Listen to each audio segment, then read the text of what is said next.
सर्वेभ्यो नमो नमः। कक्षा में उपस्थित सभी सदस्यों का आदर सहित यथायोग्य अभिवादन एवं स्वागत भी। सभी सदस्य अपने अपने इष्टों का ध्यान करें। माता गायत्री के मंत्रों का एक बार अंतर्मन से उच्चारण कर ले, साथ ही अपने प्रेरणा के स्रोत एवं अपने गुरुजनों को भी अंतर्मन से अभिवादन कर ले। हम लोगों के द्वारा प्रतिदिन नियमित रूप से फल दीपिका पुस्तक के आधार पर हम लोग कक्षा आयोजित करते हैं। आज की कक्षा में फल दीपिका पुस्तक के पृष्ठ संख्या 63 के जो सबसे निचला जो पैराग्राफ है, यहाँ से हम लोग अध्ययन करने वाले हैं। जो ही यह फल दीपिका पुस्तक में लिखे गए जो वर्ग कुंडलियों से संबंधित या जो वर्ग विभाग है, इसकी जब तक यह हम लोग अध्ययन पूरा कर लेंगे, फिर इसके बाद में हम सभी वर्ग कुंडलियों का विधिवत हम लोग अध्ययन अध्यापन करेंगे। फिर उसके बाद में फल दीपिका पुस्तक के ग्रह बल वाले अध्याय को हम लोग पढ़ने का, समझने का प्रयास करेंगे। तो यहाँ पर देखा जाए, लिखा जा रहा है, ऊपर के श्लोकों में ग्रहों के बलवान होने का शुभ फल बतलाया गया है। अब ग्रहों के निर्बल होने का फल बताते हैं। 10 वर्गों में बलहीन हो तो मृत्यु हो जावे। 10 वर्गों में निर्बल हो, बलहीन हो, खराब हो तो मृत्यु हो जावे। मृत्यु का मतलब क्या होता है? समाप्ति। मृत्यु का मतलब समाप्ति। समाप्ति, जीवन लीला समाप्त। तो यह किसके बारे में बतलाया जा रहा है? इसको हम लोग थोड़ा देश में कैसे उपयोग कर सकते हैं? मान लिया जाए, यही है उदाहरण कुंडली पर आते हैं। यहाँ पर देखा जाए, कोई भी ग्रह अगर लगने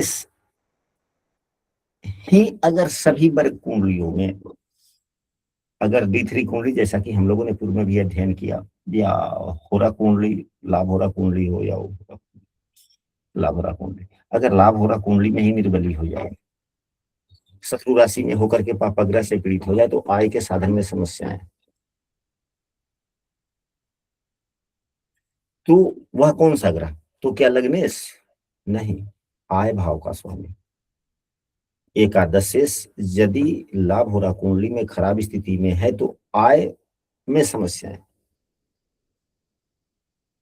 हाँ, अगर इसी शब्दों को दूसरे शब्दों में समझे कि अगर लगने से ही अगर लाभ हो रहा कुंडली में, अगर खराब हो जाए, पीड़ित हो जाए, तो व्यक्ति आय के लिए काफी प्रयास करेगा, फिर भी आय समुचित नहीं हो पाएगी। एक दूसरा, अगर दृष्कान कुंडली में, अगर यही दृष्कान कुंडली में यही लगने से पीड़ित हो जाए, खराब हो, अच्छा नहीं हो, तो व्यक्ति को किसी भी कार्यों में मन उतना नहीं लगेगा, उत्साहहीन रहेगा।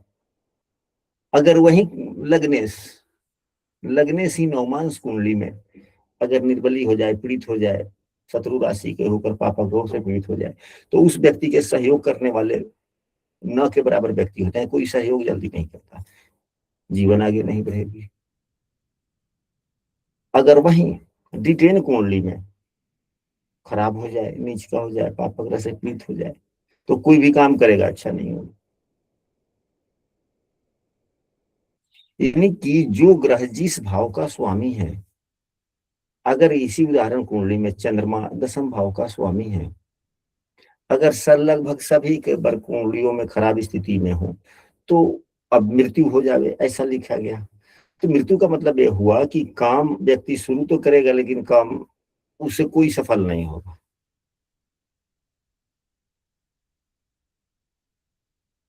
अगर आपके लग्न कुंडली के भाग्य भाव के स्वामी यदि सभी वर्ग कुंडलियों में खराब स्थिति में हो जाए, तो भाग्य ही कभी साथ नहीं देगा। इस प्रकार से हम सभी को समझना चाहिए। यदि कोई कक्षा में नया और प्रतिदिन की कक्षा में शामिल होना चाहते हैं, तो स्क्रीन पर दिख रहे नंबर पर व्हाट्सएप पर कक्षा में कंटिन्यू हो सकते हैं, या इस वीडियो के डिस्क्रिप्शन में भी हम अपने व्हाट्सएप समूह का लिंक दे दिए, वहां से भी शामिल हो सकते हैं। अब यहाँ पर 9 में बलहीन हो तो नाश, 8 में बलहीन हो तो दुख, 7 में निर्बलता का फल अनर्थ, 6 में सुखहीनता, 5 वर्गों में बलवान हो तो बंधुओं का प्यारा, 6 वर्गों में बलवान होने से बंधुओं में श्रेष्ठ। यानी कहने का मतलब यह है, ओवरऑल जो पुस्तक कह रहा है, एक यह हमको समझना चाहिए कि जो ग्रह जितने अधिक वर्ग कुंडलियों में अच्छे स्थिति में होते हैं, उन ग्रहों से संबंधित अच्छे फल हमें प्राप्त होते हैं। जो ग्रह अधिकांशतः वर्ग कुंडलियों में खराब स्थिति में होते हैं, उनसे संबंधित कारकत्वों में अधिकांशतः हानि ही उठाना पड़ता है। ऐसा हम सबों को समझना चाहिए। यहाँ पुस्तक में भी लिखा जा रहा है,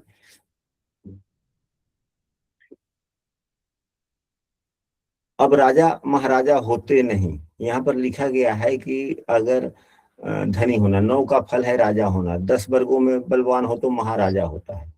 यहाँ पर स्पष्ट रूप से लिख दिया गया। अब राजा महाराजा होते नहीं, इस कारण का यह अर्थ समझना चाहिए कि जितने अधिक वर्गों में बलवान हो उतना ही अधिक सुफल अधिक होगा, जितने में खराब हो तो सुफल कम होगा।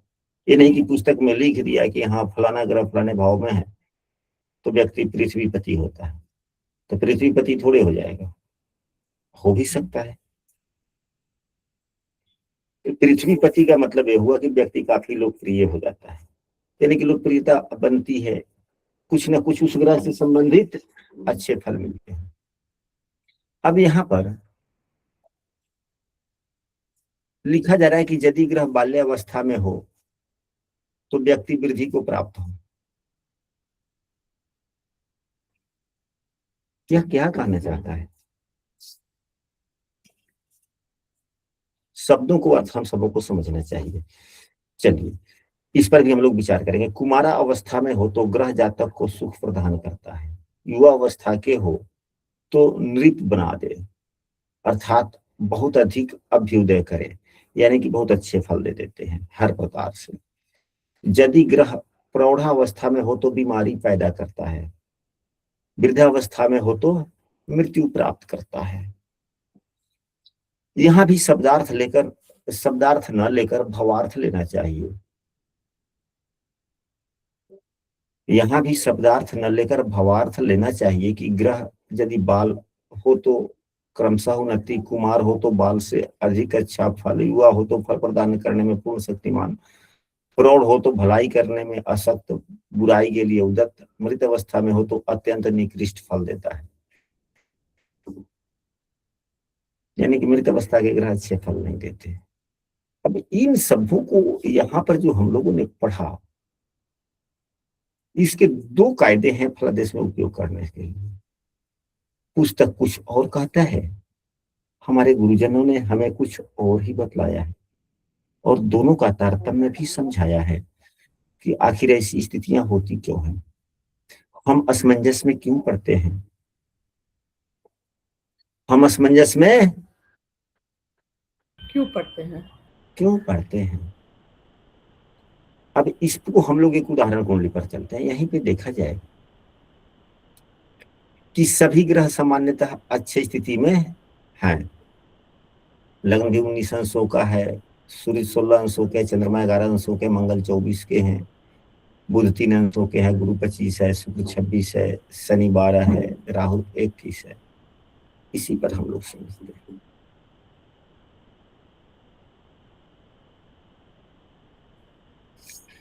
इसको 2 कायदे से समझने चाहिए।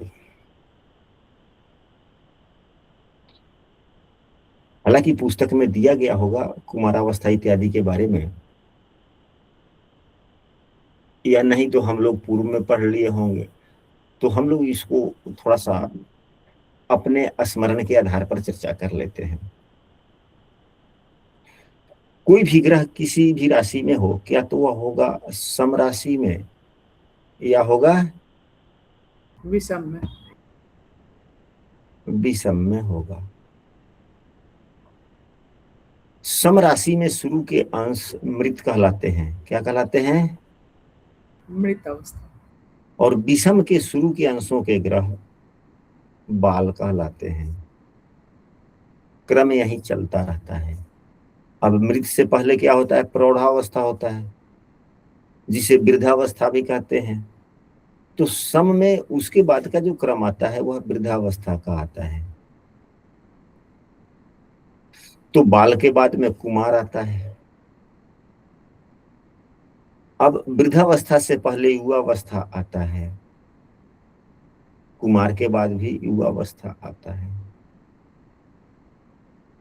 युवावस्था से पहले किशोरावस्था आता है। तो अब युवावस्था से बाद में वृद्धावस्था आता है। फिर सम राशि में किशोर अवस्था से पहले किशोर कहिए या बाल कुमार कहिए, तो बात तो बाल एक ही अवस्था। है। किशोर कहिए या कुमार कहिए, बात एक ही है। जी। दोनों शब्द अलग अलग नहीं है, शब्द एक ही है। बाल अवस्था और विषम राशि में अंतिम के अंश मृत अवस्था कहलाते हैं। अब इसके अंशात्मक मान को ले तो यहाँ पर कितने श्रेणी बने, 1 2 3 4 5 श्रेणी बने। इन पांचों श्रेणियों में ग्रहों का अंश एक राशि में 30 अंशों तक का ही होता है, 30 अंशों तक का ही होता है। तो अब जीरो से, अब इसको 1 2 3 4 5 हुए, तो इस 5 को 30 में अगर 5 से हम लोग भाग देते हैं तो 6 होता है। तो 0 से लेके 6 अंशों तक मृतावस्था हो गए सम में, विषम में बाल अवस्था। अब 6 अंशों से अधिक 12 अंशों तक सम अवस्था में है, सम राशि में है तो वृद्धावस्था, विषम में है तो कुमार अवस्था। युवा अवस्था दोनों ही राशियों में 12 से लेकर 18 अंशों के बीच में है तो युवा अवस्था। 18 से लेकर 24 तक सम राशि में किशोर अवस्था, वृद्धावस्था। फिर इसके बाद में 24 से लेकर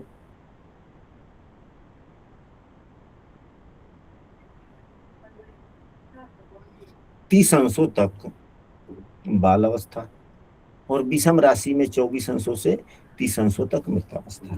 ऐसा पुस्तकों में बतलाया गया है। अब इस उदाहरण कुंडली में बुधदेव किस अवस्था में है?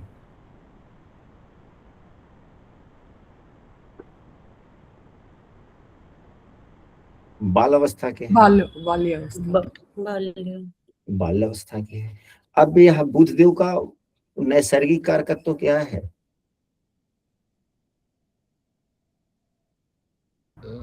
जिस ग्रह के साथ सत्य हो जाएंगे। बुधदेव का प्रमुख कारकत्व है सीखना। बुधदेव का प्रमुख कारकत्व है सीखना। सीखना।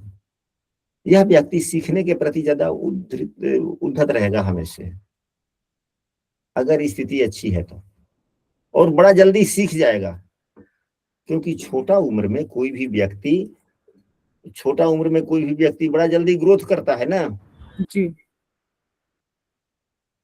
जन्म होता है बच्चे का, कितना कम लंबा रहता है, कितना कम वजन रहता है, और उसी को मात्र 2 महीने में फिर उसका वजन कीजिए, वजन में कितना वृद्धि हो जाता है, कितना तेजी से ग्रोथ होता है।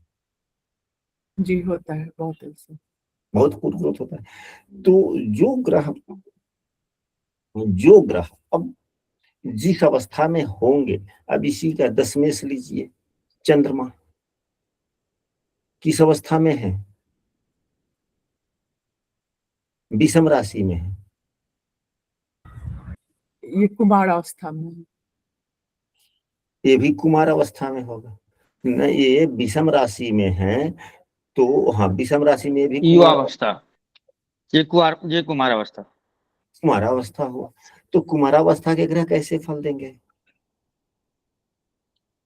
तो कुमार अवस्था में यह, अब यहाँ पर थोड़ा सा और समझना है, जो ग्रह बाल अवस्था में होते हैं बगैर सोचे समझे काम शुरू कर लेते हैं, बगैर सोचे समझे काम शुरू कर लेते, फल की चिंता नहीं करते, फल की चिंता नहीं करते हैं। जी। अंत में क्या परिणाम होगा वह नहीं याद, सोचते ही नहीं। बालकों का यही नियम है। आप लोग भी देखिए कि आपके कुंडली में कौन से ग्रह बाल अवस्था में है। कक्षा वैसे नहीं चलती। कक्षा का मतलब है कि पुस्तक के एक एक शब्दों को पढ़ें, समझें, उसको कुंडली पर लगाते हुए और उसका मूल्यांकन करते हुए आगे बढ़ें। यदि कोई भी ग्रह आपके कुंडली में अवस्था में है तो उनसे संबंधित कार्यों में आप काम तो बड़ा जल्दी करते हैं, लेकिन उसके कार्यों में निष्कर्ष की चिंता नहीं करते। युवा अवस्था में बुद्धि है। कुमारावस्था का क्या मतलब हुआ? कुमारावस्था में निष्कर्ष भी नहीं करते, लेकिन कार्यों में बड़ा तेजी से काम करते हैं। यानी कि अब यहीं पे दशमेश है, कुमारावस्था में। तो कुमारावस्था का मतलब यह हुआ कि यदि कोई व्यक्ति कुछ सुझाव दे दे, तुरंत उस पर अमल कर लेना। अब दशमेश ही कुमारावस्था में है, तो जैसा काम मिलेगा वैसा व्यक्ति झट से कर लेगा, ज्यादा सोचेगा समझेगा नहीं। तो कुमार अवस्था के व्यक्ति ज्यादा सोच समझ हम के काम निकल जाएंगे। नहीं करते, इसलिए जैसा काम मिलेगा वैसा कर लेंगे, ज्यादा सोच विचार नहीं करते। युवा अवस्था के ग्रह जो होते हैं, सोचते भी हैं, समझते भी हैं, विचार करके उस पर अमल करते हैं। यदि अच्छा लगता हो तो अनुसरण करते हैं, अन्यथा नहीं। अब इस उदाहरण कुंडली में देखिए, सूर्य देव युवा अवस्था में है, आय भाव के स्वामी भी हैं, आय भाव में बैठे हुए भी हैं। सामान्यतः क्या गुणधर्म व्यक्ति अपने कमाने के लिए क्या गुणधर्म अपनाएगा, वो कैसा काम करेगा? सोचेगा, समझेगा और अपने विवेक से निर्णय लेगा कि अच्छा है या बुरा है, फिर उस पर अमल करेगा जी। आय के लिए। वृद्धावस्था के ग्रह जो होते हैं, अब इसी उदाहरण कुंडली में देवगुरु बृहस्पति को देखें। अब नहीं, 6 से 12 वृद्धावस्था में इसमें कोई ग्रह है? वृद्धावस्था में 6 से 12 सम राशि में। हाँ, देवगुरु बृहस्पति भी सम राशि में है, शुक्रदेव भी सम राशि में है। तो इनका अवस्था तो सम राशि में कितने अंशों के बाल होते हैं या वृद्ध होते हैं? 24 तक। यहाँ पे हम लोग कंफ्यूजन में जा रहे हैं, छोड़ी जाने दीजिए। हम लोगों ने सूर्य चंद्रमा बुध की बात कर ली। अब यहाँ पे देवगुरु बृहस्पति जो है 25 अंशों के हैं, शुक्रदेव 26 अंशों के हैं और सम राशि में है, तो ये बाल अवस्था में हो गए। ये क्या हो गए? बाल्यावस्था। बाल अवस्था। बाल अवस्था। अब यहाँ पर शुक्रदेव किस भाव के स्वामी है? लग्नेश भी है, देवगुरु बृहस्पति तृतीयेश भी है, एक इन दोनों भावों के कारकत्वों पर। अब यह जो है संचार है, गतिविधियां हैं, तीसरा भाव संचार है, गतिविधियां हैं, और लग्नेश तो स्वयं ही है। तो बगैर सोचे विचारे कोई भी काम शुरू कर लेना, उस पर अमल भी कर लेना। और ये दोनों ज्ञान के भी कारक हैं, देवगुरु बृहस्पति ज्ञान के कारक हैं। तो ज्ञान बालावस्था के जैसे हो, यानी कि बालकपना में काफी वृद्धि होती है, तो ज्ञान में भी प्रयास भी करेगा व्यक्ति और ज्ञान में काफी वृद्धि भी लाएगा। यह एक बहुत ही महान व्यक्ति की कुंडली है, बहुत ही महान व्यक्ति की कुंडली है। जितना आशा की जाए उससे कई गुना अधिक इनके माता पिता कहते हैं कि हम बड़े भाग्यशाली थे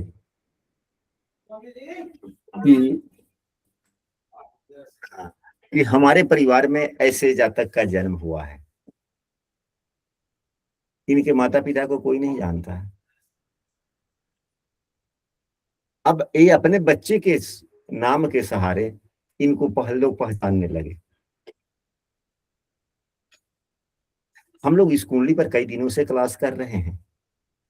इसमें जब भी क्लास होती है, जब भी चर्चा करते हैं, केवल सकारात्मक बातें ही सूत्रों के सहारे निकल के आता है कि नहीं आता है? जी जी गुरुजी। तो ज्ञान में तेजी से ग्रोथ होना,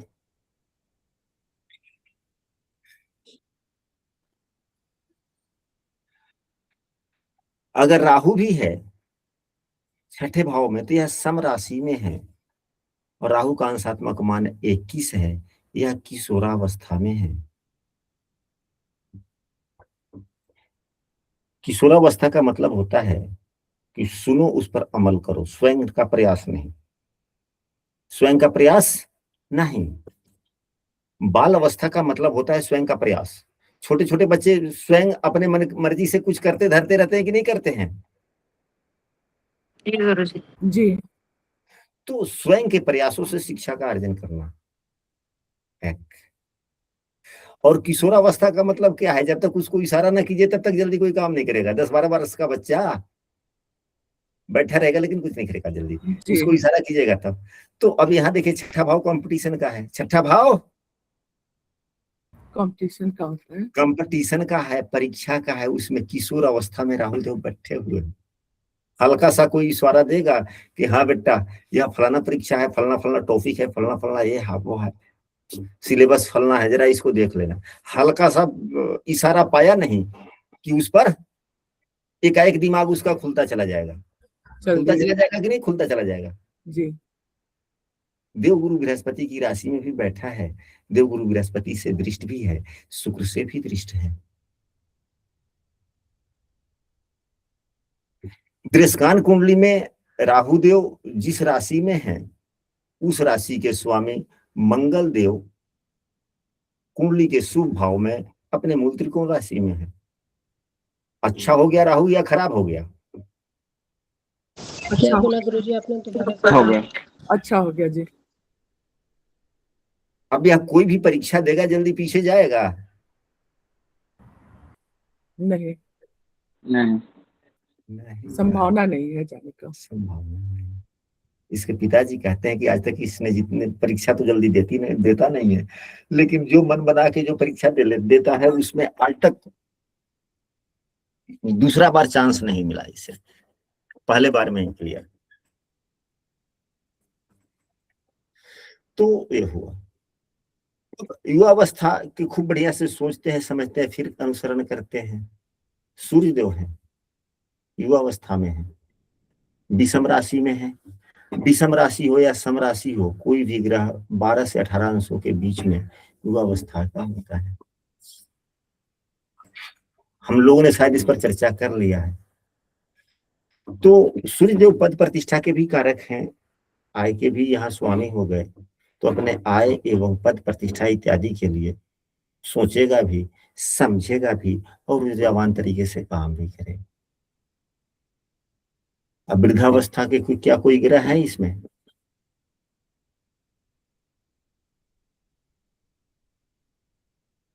यदि वृद्धावस्था के गुरुजी हाँ जी? मंगल हुए ना, मंगल विषम राशि मंगल- में है और हाँ, 24 डिग्री के हैं, तो ये वृद्धि हुए।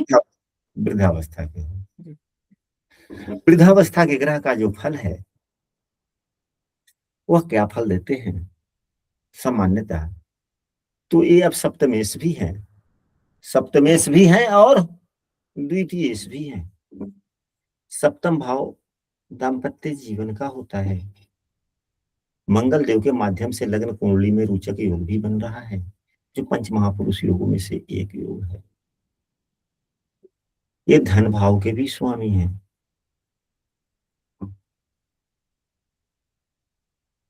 धन भाव पर इनकी अपनी दृष्टि भी है, अपनी ही राशि में बैठकर अपनी ही राशि को देख भी रहे हैं, अपनी ही राशि को देख भी रहे हैं।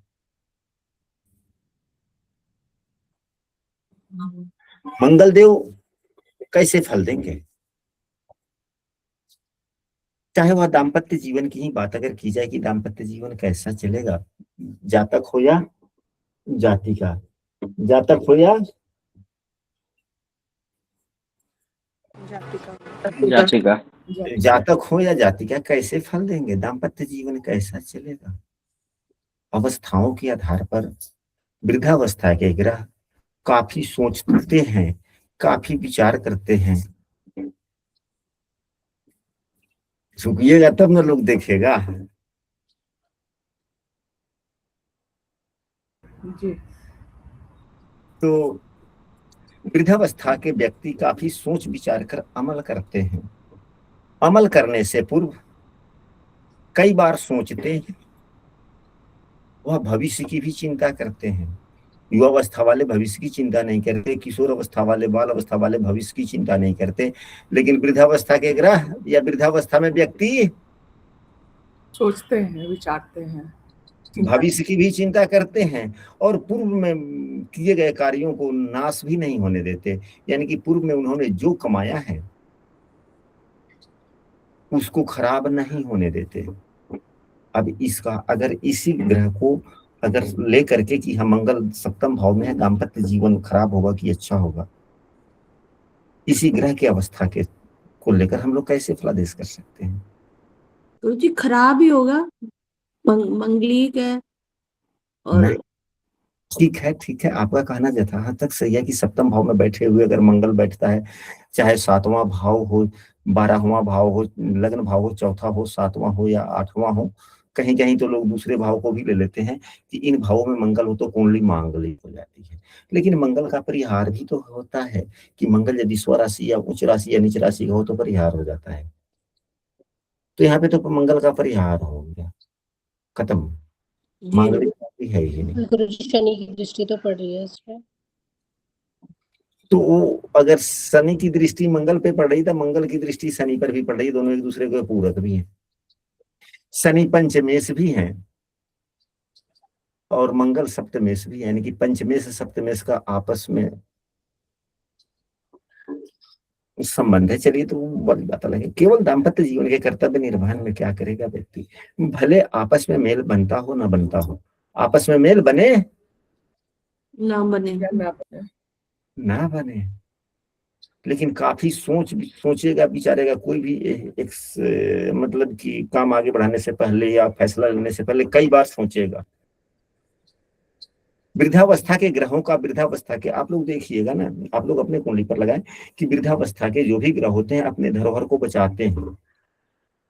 सामान्यतः जो भी व्यक्ति होता है, सामान्यतः अगर वृद्धावस्था में चला जाता है तो वह अपने धरोहर को बचाता है। धरोहर का बचाने का मतलब ये होता है कि अपने पूर्व में जो कमाया उसको नष्ट नहीं होने देता, प्रयास नहीं करता है और आगे बढ़।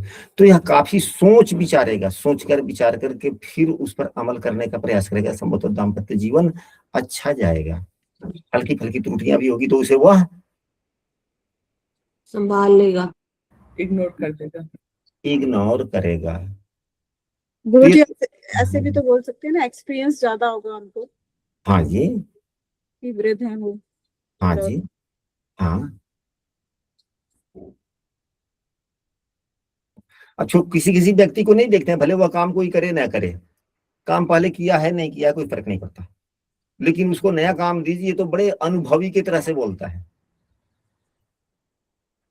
कभी कभी छोटे बच्चे आपको ऐसे ऐसे वार्तालाप कर देते हैं किसी किसी विषय वस्तु पर, जैसे आप बच्चे को कहते थे तो हमारा भी दादा दादी जैसे हो गया, ये तो दादी के जैसे दादा के जैसे बोलता है। जी गुरु जी, मेच्योरिटी पहले आ जाती है। तो मैच्योर हो गए वो। गुरु जी इसमें एक चीज और देखें तो जैसे ठीक है मंगल यहाँ ठीक है, अगर हम देखें D3 में, अगर हम देखते हैं यहाँ पर मंगल धनु राशि में चला गया है और उसके स्वामी को हम लोग D1 में देखते हैं, है ना, वो द्वादश स्थान पे चले गए हैं गुरु। तो उसका प्रभाव क्या क्या पड़ेगा, क्योंकि यहाँ पर तीसरे गुरु जो है तीसरे और छठे स्थान के स्वामी भी हैं, तो उसका प्रभाव हम कैसे देखेंगे? मतलब अब यहाँ D3 कुंडली में मंगल देव है तो यहाँ पर इतना ही समझे केवल कि यह सुभग्रह की राशि में है। जी गुरु जी। मंगल सुभग्रह की राशि में है, अच्छी स्थिति है, लेकिन यह जो सुभग्रह देव गुरु बृहस्पति हैं वह नीच के ग्रह के साथ में, वो किस ग्रह के साथ में है? नीच के ग्रह के साथ, नीच ग्रह के साथ में है, इसलिए थोड़ा ये, और कुंडली के 12वें भाव में है, इसलिए उतना थोड़ा अच्छा प्रभाव नहीं देंगे। हाँ। और देव गुरु बृहस्पति अकारक भाव के भी स्वामी हैं, जी जी। परंतु यहाँ तो परिहार अपने आप ही हो रहा है। वह कैसे?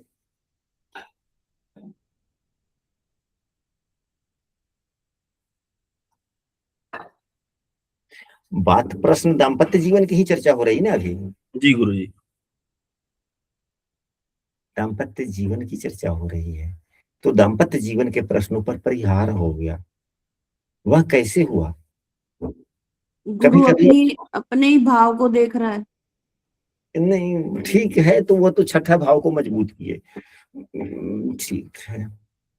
यानी कि विवाह के हनन भाव, यानी कि किसी भी भाव से जो 12वां भाव होता है वह व्यय भाव है, हनन भाव है, जो भी है। तो हनन भाव के स्वामी अपने भाव को देख रहे हैं तो यह हनन नहीं होने देंगे, एक यह भी बात है। दूसरा,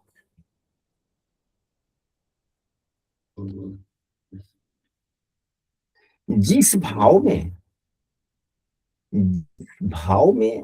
कोई भी ग्रह अपने उच्च राशि का होता है, उस भाव का वह काफी रक्षा करता है, उस भाव के शुभ फलों में वृद्धि करता है। क्या यह सूत्र हम सब पढ़ते हैं और कुंडली पर भी लगाते हैं, तो क्या सत्य पाते हैं, नहीं पाते हैं? जी गुरुजी। गुरुजी बस यहाँ पे अदृश्य परिहार किस प्रकार हो रहा है सो समझा जाए।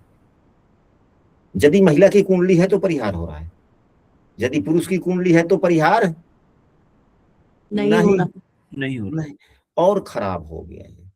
यदि महिला की कुंडली है तो परिहार हो रहा है, बड़ा उत्तम योग है, संयोग है, बड़ा उत्तम संयोग है। ऐसे संयोग बिरले किसी कुंडली में आते हैं।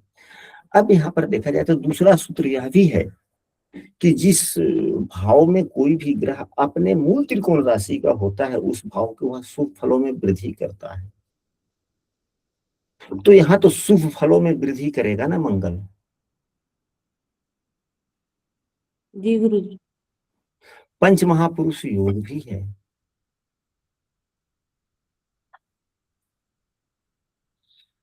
यदि गुरु खराब है तो पंचमेश के द्वारा दृष्ट है, पंचमेश के द्वारा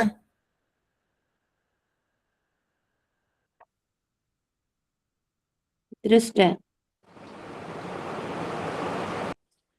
गुरु जी, आपने जो उच्च राशि का भी बताया था वो समझ में नहीं आया कि इस कुंडली में कैसे लग रहा है। हम बता रहे हैं ना, हमने यह कहा कि जो ग्रह अपने स्वराशि, अपने मूल त्रिकोण राशि या अपने उच्च राशि का होकर के स्वगृही होता है, तो वह अपने भाव के शुभ फलों की रक्षा करता है एवं वृद्धि करता है। तो स्वराशि का थोड़ा कम रक्षा करेगा, कम शुभ वृद्धि करेगा, मूल त्रिकोण का उससे थोड़ा ज्यादा करेगा, उच्च राशि का सबसे ज्यादा करेगा। तो यहाँ तो रक्षात्मक बात आ गई ना। गुरुजी मंगल की तो आई, पर शनि की कैसे? शनि की तो तीसरी दृष्टि 12वें भाव पे है, जहाँ शुक्र, केतु और गुरु है। ठीक है, ठीक है। तो शनि कौन है, क्या है यहाँ पे? पंचमेश है ना। जी गुरुजी। चतुर्थेश भी है, पंचमेश भी है। चतुर्थेश की छोड़िए, पंचमेश है। तो यदि कोई ग्रह नवमेश या पंचमेश होकर किसी भी अशुभ ग्रह को देखता है, तो उस ग्रह में शुभता प्रदान कर देता है। क्या आप लोगों ने यह पढ़ा है कि नहीं पढ़ा है? पढ़ा है गुरुजी, पढ़ा है कि यदि कोई अशुभ ग्रह को पंचमेश या नवमेश से दृष्ट हो जाता है, या तो ग्रहों के जो खडबल हैं, खडबल में हम लोगों ने पढ़ा है कि खडबल में यदि कोई अशुभ ग्रह शुभ ग्रहों से दृष्ट हो जाता है तो वह शुभ हो जाता है। तो यहाँ पे देवगुरु बृहस्पति कुछ शुभ ही होगा। दूसरी नंबर वाली बात, अब यहाँ देखिए बड़ी बात क्या है। अब यह दाम्पत्य जीवन का भाव है, तो कम, और मंगल देव यहाँ अपने मूल त्रिकोण राशि के हैं, तो मंगल तो बड़ा ईमानदार ग्रह भी है, कर्तव्यनिष्ठ ग्रह भी है ना। जिसके मंगल जितने उच्च के होते हैं, जितने बलवान होते हैं, जितने अच्छी राशि में होते हैं, जितने अच्छे शुभ भाव में होते हैं, वे उतने सेना पुलिस में उतने ऊंचे अधिकारी पर चले जाते हैं कि नहीं जाते हैं? जी गुरु, सामर्थ्य बहुत होता है उनमें, फिर सामर्थ्य भी बहुत होता है, और बड़े कर्तव्यनिष्ठ और बड़े ईमानदार होते हैं। ठीक है गुरु जी। तो जब ईमानदार होते हैं तभी तो सेना पुलिस में उनकी नौकरी होती है। जी गुरु जी। तो अपने भाव को ईमानदारी पूर्वक पूरा निभाने का प्रयास करेंगे। यहां से ये हो गया। दूसरा, पंचमेश के द्वारा 12वां भाव देखा जा रहा है, नीच के शुक्र यहाँ पर बैठे हुए। विलासिता तो मन में जगाएंगे ही जगाएंगे, विलासिता मन में जगाएंगे। काफी जगाएंगे, हद से ज्यादा, क्योंकि नीच के शुक्र है। परंतु फिर भी देखिए शुभ योग कितने अच्छे हैं। देवगुरु बृहस्पति बैठे हुए कायदे के साथ, कायदे के साथ विलासिता। गुरुजी नीच भंग हो गया ना? हाँ जी, नीच भंग हो गया ना? कैसे? क्योंकि शुक्र जिनकी राशि में वो होते, उच्च के होते, तो वही जो स्वामी है वो साथ में बैठे हुए हैं। नहीं, यहाँ पर शुक्र जो है 6 नंबर की राशि में बैठे हुए हैं। 6 नंबर राशि के स्वामी बुधदेव होते हैं, बुधदेव है। बुधदेव तो शुक्र के साथ में थोड़े नहीं, मतलब जिसमें उच्च के होते, जैसे उसमें पाइसेस में उच्च के होते, तो उसके जो लॉर्ड होते जुपिटर, वो तो साथ में बैठे हुए, तो नीच भंग नहीं माना जाएगा। तो जुपिटर अगर उच्च होते हैं तो कर्क राशि में उच्च के होते हैं ना, नीच भंग नहीं हुआ या हुआ? और भी सदस्यगण बोले नहीं हुआ गुरुजी। नहीं। 12 नंबर राशि स्वराशि के होते हैं गुरुदेव ना? हाँ, नहीं, 4 यहाँ देवगुरु बृहस्पति 4 नंबर में उच्च के होते हैं। नहीं, वो गुरुजी ये कहना चाह रही है कि 6 में है। शुक्र देव उनके साथ बैठे हैं जिनकी राशि में वो उच्च के होते हैं, तो क्या इससे नीचभंग होगा? गुरु की राशि में वो उच्च के होते हैं शुक्रदेव, और उन्हीं के साथ बैठ गए हैं। हाँ, तो हल्का तो अच्छा हुआ ना, हल्का अच्छा हो गया। शुक्रदेव 6 नंबर की राशि में तो नीच के हो गए ना। हाँ, शुक्रदेव नीच के हैं, पूरा नीच भंग नहीं हो रहा है, लेकिन देवगुरु बृहस्पति के यहाँ पर हो जाने से काफी शुभता आ गई।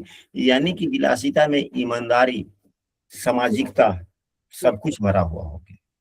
तो क्या दाम्पत्य जीवन गड़बड़ होगा? गुरुजी फिर केतु का क्या प्रभाव होगा यहाँ पे 12वें भाव में? ये तो जीवन के अंतिम समय की बात आ गई। यह व्यक्ति के अंत में, जीवन के अंत में बहुत अच्छे सदगति की बात की संभावना है, क्योंकि 12वें भाव में केतु शुभग्रह से युक्त है। मोक्ष प्राप्ति होगी। मोक्ष प्राप्ति हो ना हो वह अलग बात है, लेकिन मृत्यु बड़ा ही सरल सहज तरीके से होगा। मृत्यु के समय में कष्ट नहीं होगा। ठीक है गुरुजी। मृत्यु के समय में कष्ट नहीं होगा। तो चलिए, हम लोग पढ़ रहे थे कुछ और फलादेश में हम लोग चले गए। अच्छा, यहाँ पर बाल वृद्ध मृत इत्यादि के बारे में जो हम लोगों ने चर्चा किया, क्या यह अब तो स्पष्ट हो गया ना? जी गुरुजी, स्पष्ट हो गया। चलिए, पुनः हम लोग, हमको भी परेशानी थी इसमें, अब क्लियर हो गया। चलिए अब हम लोग पुनः पुस्तक में आते हैं। अब यहाँ पर देखा जाए, लिखा जा रहा है कि यदि सुभग्रह खड़वर्गों में बलवान हो तो मनुष्य धन्यवान दीर्घायु होता है। जिस प्रकार ग्रहों के सदवर्ग देखे जाते हैं उसी प्रकार लग्न स्पष्ट करके देखना चाहिए कि राशि अंश कला बिकला उदय उदय और यहाँ पर इन शब्दों को कैसे समझें? यदि शुभग्रह, यहाँ पर केवल शुभग्रह शब्द दिया गया है। शुभग्रह हमें अच्छे संस्कार देते हैं, अच्छे ज्ञान देते हैं, अच्छी लोकप्रियता देते हैं। अगर वह सभी अधिकांशतः बरकुंडलियों में अगर अच्छी स्थिति में है तो जीवन के अधिकांशतः क्षेत्रों में हम अपने विवेक का इस्तेमाल करते हैं। लोग हमें आशीर्वाद भी देता है, लोग हमें आशीर्वाद देते हैं। यहाँ पर पुनः एक बार हमें एक बात याद आ गई कि एक व्यक्ति के कुंडली में अल्पायु योग था। हम युवावस्था के थे, आज से करीब 25-30 वर्ष पहले की बात है। हमने कुंडली देखा, कुंडली हमने ही बनाया, हमने आयु निर्णय करके लिख दिया पुस्तकों के आलोक में। 32.5 या 33 या 30 वर्ष के आसपास ही हमने आयु लिखा। सब कुछ लिखो के लिया, मृत्यु का कारण वगैरह सब कुछ लिख दिया। फिर दशम भाव का यानी कार्य क्या करेगा नहीं करेगा, हमने वह सब छोड़ दिया। कुंडली हमने बाबा को दिया कि हाँ यही हमने बनाया है, देखिए एकदम कुछ भी इसमें मैंने नहीं छोड़ा, फलना पुस्तक एकदम सभी सत्य बात हमने लिख दी। बाबा ने कहा ठीक है अभी फुर्सत नहीं है, बाद में देख लेंगे। 10 रोज ने उन्होंने कुंडली नहीं देखी, जिसकी कुंडली थी उन्होंने हमसे मांगा, हम नहीं बाबा को दिए हुए, बाबा भी नहीं देखे, बाबा से दिखला करके उनसे उनका नाम उस पर लिखवा देंगे कि कुंडली ठीक है, फिर मैं आपको दूंगा। ठीक है, बाबा ने कुंडली देखा, उन्होंने कुंडली को फाड़ दिया, यानी कि फाड़ने के लिए हाथ बढ़ा दिया। हमने कहा ऐसा क्यों? तो उन्होंने कहा यह सरासर गलत है, यह सरासर गलत है। मैंने उनसे पूछा क्यों? तभी कुछ तो सही है, हम तो यह सब गलत है, हम इस पुस्तक के आलोक में ऐसे से ऐसे ऐसे से। तो हाँ, तब उन्होंने कहा कि तुमने केवल अभी पुस्तक ही पढ़ा है, तुमने व्यवहारिकता तो पढ़ी ही नहीं, व्यवहारिकता पढ़ो। हमने कहा पढ़ाइए, बतलाइए। तो जब इस प्रकार की बातें देख रहे हो कि 10th भाव में बैठे हुए ग्रह अच्छे हैं, शत्रु राशि में भी नहीं है, नीच के भी नहीं है, 10th भाव में के स्वामी और 10th भाव में बैठे हुए अधिकांशतः ग्रह अंशात्मक मान के आलोक में, वो तो उंगली पे गनते थे कि 2 दशांश में फलाने राशि में है, तो फिर 9 मांस में फलाने राशि में है, 10 में फलाने राशि में, सब तो शुभ ही शुभ है। 10वें भाव पर शुभ ग्रह की दृष्टि है, 3रा भाव शुभ ग्रह से शुभ प्रभावित है। तो जब 3रा भाव शुभ प्रभावित है, पाप प्रभावित है ही नहीं, तो व्यक्ति अपने कार्यों में जो भी अपना स्किल पावर या किसी के साथ में कोई संवाद इत्यादि करेगा, गलत तो करेगा ही नहीं। एक इसके कार्य इतने अच्छे होंगे, इसका व्यक्तित्व इतना अच्छा होगा कि इसके कार्यों से कोई व्यक्ति नाराज होकर इसको बद्दुआ देंगे नहीं, अधिकांशतः व्यक्ति इसे आशीर्वाद ही देंगे। अभी छोटा बच्चा है, अनायास ही लोगों को प्रणाम करेगा, लोग कहेगा कि है मेरी उम्र भी तुमको लग जाए, फिर उनके आशीर्वाद का क्या होगा? उन लोगों के आशीर्वाद का क्या होगा? इस लड़के का जातक का आयु दीर्घ अल्पायु है। दो कलम इधर, कलम उन्होंने लिया, लिख दिया संस्कृत में 2 वाक्य। उस वाक्य का हिंदी में, हमें संस्कृत उतना वह याद नहीं रहा, लेकिन उसका हिंदी अर्थ यही है कि जातक अल्पायु है, परंतु अपने कर्म एवं अग्रज जनों से मिले हुए आशीर्वाद के कारण जातक दीर्घायु जीवन व्यतीत करेगा। आज उसकी उम्र 42 वर्ष है। आज उसकी आयु 42 वर्ष है। 42। अब बतलाइए, तो क्या पुस्तक का सूत्र लागू नहीं हुआ?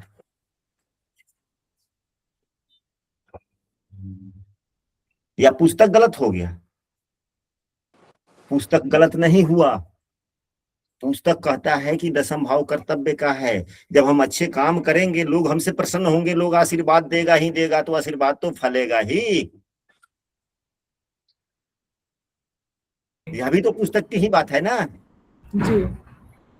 अगर सभी कुछ ठीक ठाक है और 10th भाव खराब है, तो लोग हमें बद्दुआ भी देंगे। लोग बद्दुआ देंगे, तो जब बद्दुआ देंगे तो शरीर में बीमारी लगेगी, बीमारी लगेगा, आयु कम आयु में मर जाएंगे या कष्टमय जीवन होगा। इसीलिए तो पौराणिक सभी पुस्तकों में लग्न स्पष्ट और 10th भाव स्पष्ट करने के लिए विशेष रूप से कहा गया है। तो आज की कक्षा में हम इतना ही रखते हैं, कल पुनः यहाँ से आगे हम लोग पढ़ेंगे, यानी कि पृष्ठ संख्या 65 से आगे हम लोग पढ़ेंगे।